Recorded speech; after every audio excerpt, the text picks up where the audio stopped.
Assalamualaikum anak-anak. Bagaimana kabarmu hari ini?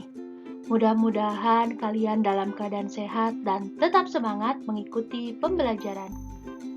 Hari ini kita akan belajar tema 8, lingkungan sahabat kita, subtema 3, upaya pelestarian lingkungan, pembelajaran ke-1. Coba kamu perhatikan gambar berikut ini.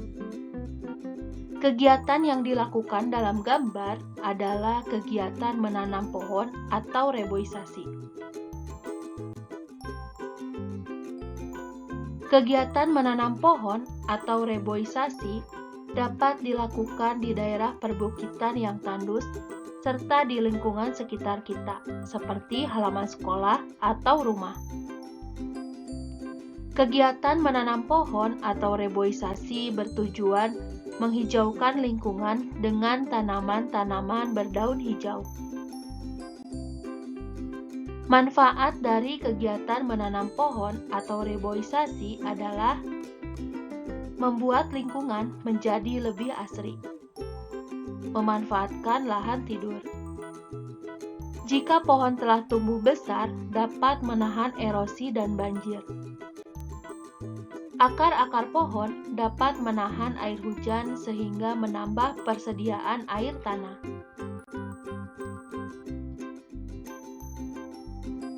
Ketersediaan air bersih sangat penting bagi kehidupan manusia. Berbagai upaya dapat kita lakukan untuk menjamin ketersediaan air bersih. Syarat-syarat air yang layak kita gunakan sebagai air minum dan untuk memasak diantaranya adalah harus jernih, tidak berasa, dan tidak berbau. Kualitas air yang dapat digunakan untuk mencuci pakaian adalah air yang digunakan harus jernih serta dapat melarutkan kotoran dan sabun. Tidak mencuci dengan air sadah, yaitu air yang mempunyai kandungan mineral tinggi. Jika digunakan untuk melarutkan deterjen, air sadah hanya sedikit menghasilkan busa. Akibatnya, kemampuan deterjen mengangkat noda pada pakaian akan berkurang. Mencuci pakaian dengan air sadah juga akan mengakibatkan pakaian menjadi kusam. Kualitas air yang dapat digunakan untuk menyiram tanaman diantaranya adalah air yang digunakan sebaiknya tidak mengandung zat kimia berbahaya bagi tanaman, misalnya air deterjen. Namun, kita dapat menggunakan air bekas mencuci bahan makanan atau air hujan untuk menyiram tanaman.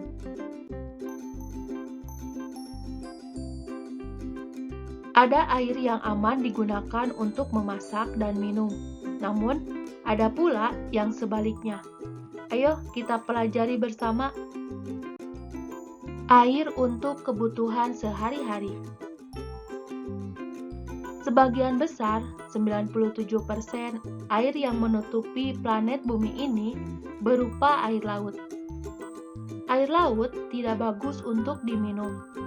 Air laut juga tidak dapat digunakan dalam kebanyakan industri dan keperluan rumah tangga.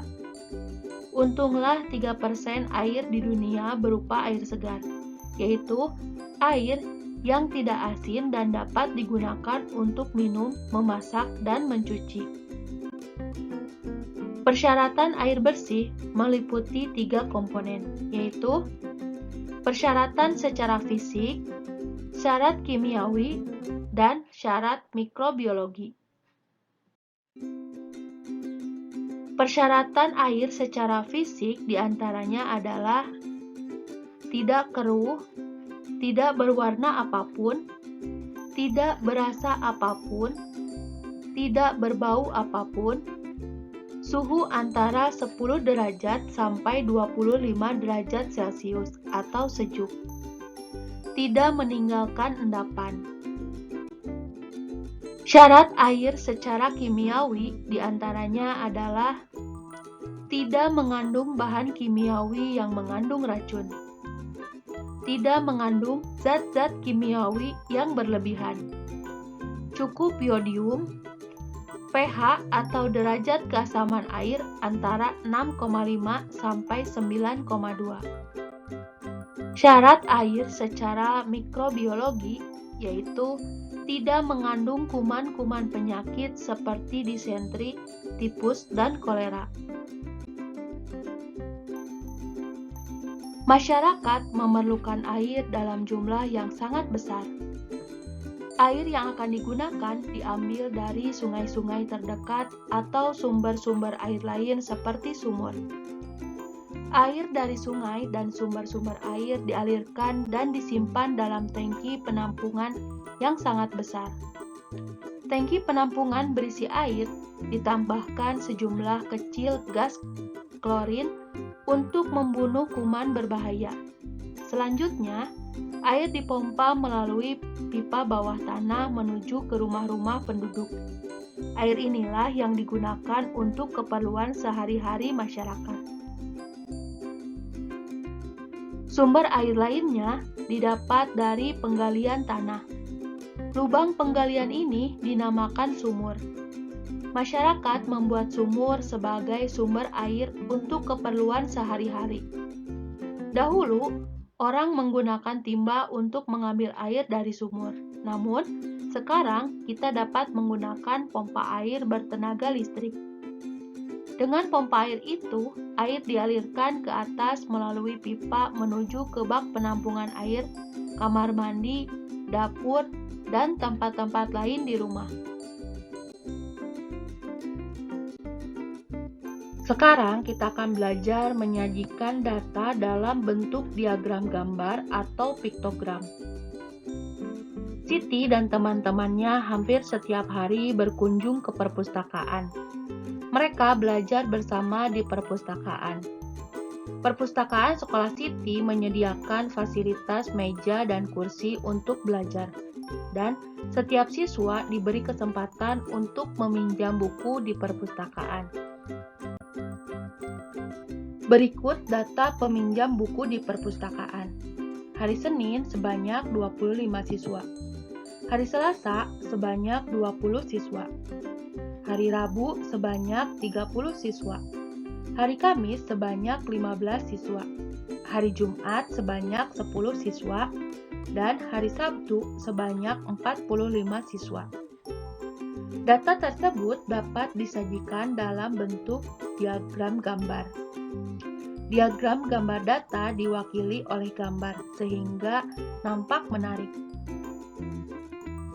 Perhatikan gambar berikut. Anak yang memegang buku berwarna biru mewakili 10 orang. Sedangkan anak yang memegang buku warna kuning mewakili 5 orang.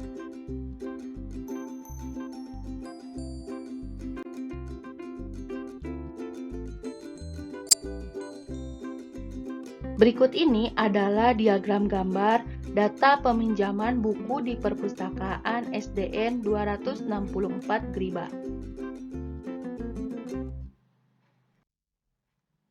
Contoh 1. Di dekat SDN 264 Griba terdapat peternakan ayam yang besar. Berikut data ayam yang dijual selama 1 minggu. Senin 150 ekor, Selasa 300 ekor, Rabu 350 ekor, Kamis 260 ekor, Jumat 200 ekor, Sabtu 100 ekor, Minggu 410 ekor. Buatlah diagram gambar dari data ayam yang dijual selama 1 minggu. Sebelum membuat diagram gambar, kamu harus menentukan terlebih dahulu gambar ayam yang akan kamu buat. Di sini, ayam yang besar mewakili 100 ekor. Ayam yang sedang mewakili 50 ekor. Ayam yang kecil mewakili 10 ekor.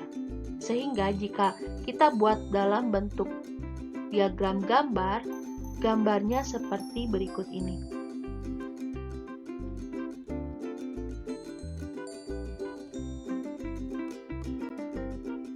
Contoh yang kedua. Tabel di bawah ini merupakan data seluruh siswa di SDN 264 Griba.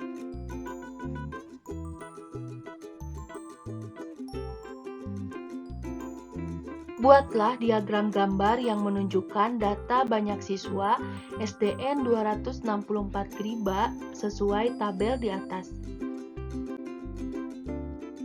Berikut ini adalah diagram gambar dari data seluruh siswa di SDN 264 Griba. Berdasarkan data tersebut, gambar siswa laki-laki mewakili 5 siswa putra. Sedangkan gambar siswa perempuan mewakili 5 siswa putri. Alhamdulillah, pembelajaran hari ini sudah selesai. Jangan lupa like dan subscribe. Assalamualaikum warahmatullahi wabarakatuh.